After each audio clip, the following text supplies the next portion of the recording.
Salut, moi c'est Antoine Seban, j'ai 19 ans et je suis vidéaste, ou plutôt alternant vidéo. En effet, je suis vidéaste pour Michelin. Ah ouais, le Michelin que tu connais, oui, le Michelin des pneus, des cartes, des étoiles, peut-être du drone soccer aussi, ceux qui font les structures de drone soccer, enfin, ce Michelin-là. Bon après, on va pas juger le drone soccer, hein. Personnellement je fais du monocycle basket, donc si tu veux, j'ai pas mon mot à dire. Je fais vraiment ce sport bizarre. Bref, revenons à notre sujet.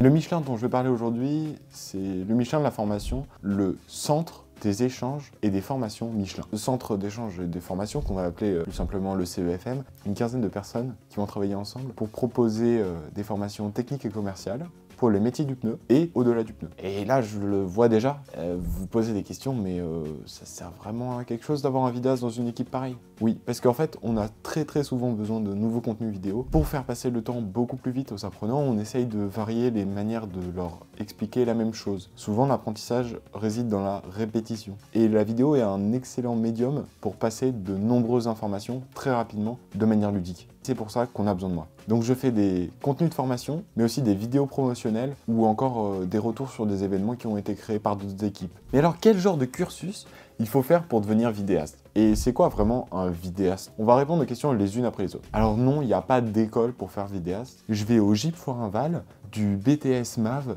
au PT Image.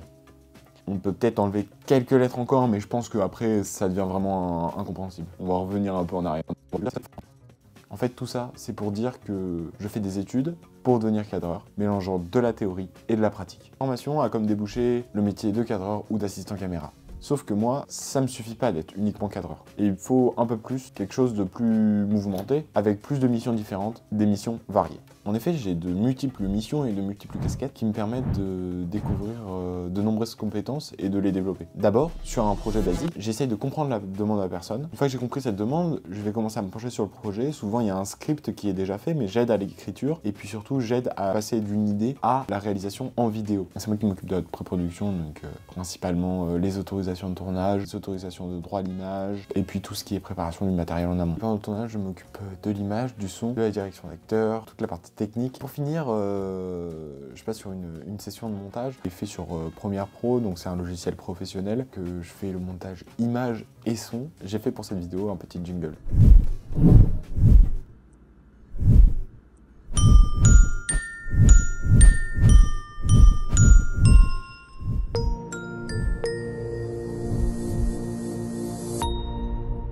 Et ce que j'adore dans mon métier, c'est ce côté hybride entre technique et créativité. J'ai vraiment trouvé quelque chose d'intéressant dans ma formation et dans mon alternance pour me développer et m'éclaircir sur mon projet professionnel, savoir ce que j'aime moins et surtout acquérir beaucoup d'expérience. J'espère que vous comprendrez un petit peu plus et vous aurez un peu plus envie de faire une alternance à votre tour. Merci et à bientôt.